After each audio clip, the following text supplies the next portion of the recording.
अस्सलामुअलैकुम नाजरीन, ताज 92 न्यूज के साथ मैं हूं नाइला भट्टी। चलते हैं आज की अहम खबर की तरफ।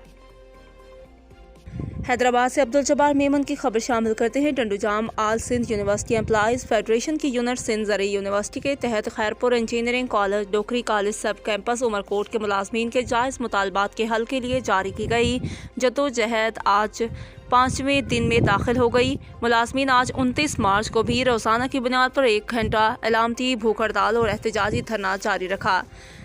आइंदा का लाइहा अमल जारी करते हुए जनरल मीटिंग की कॉल भी दे दी गई।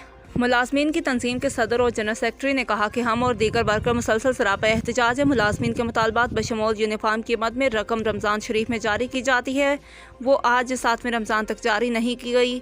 बेहिसी का इंतहा है। अफसोस है कि वर्कर्स की जानिब से किया जाने वाला एहतजाज इंतजामिया को नजर नहीं आता। अभी तक वाइस चांसलर को टाइम नहीं मिला कि वो मुलाजमीन के मुतालबे को सीरियस ले। हमने कोई सोने और चांदी के पहाड़ तो नहीं मांगे, सिर्फ और सिर्फ मुलाजमीन के बच्चों को सन कोटा, रिटायर्ड कोटा, फौतगी और रिटायर्ड के साथ मुलाजमीन के बकाया जात भी फौरी तौर पर जारी किए जाएँ। जिन मुलाजमीन को रिटायर हुए भी 3 साल बीत चुके हैं मगर उनको पेमेंट रिलीज़ नहीं की गई। ईद आने वाली है, हुकूमत ने लेवी इनकैशमेंट के रकम भी जारी कर दी थी, वो ज़रूरतमंदों को दी जाए और ईद अलाउंस भी दिया जाए।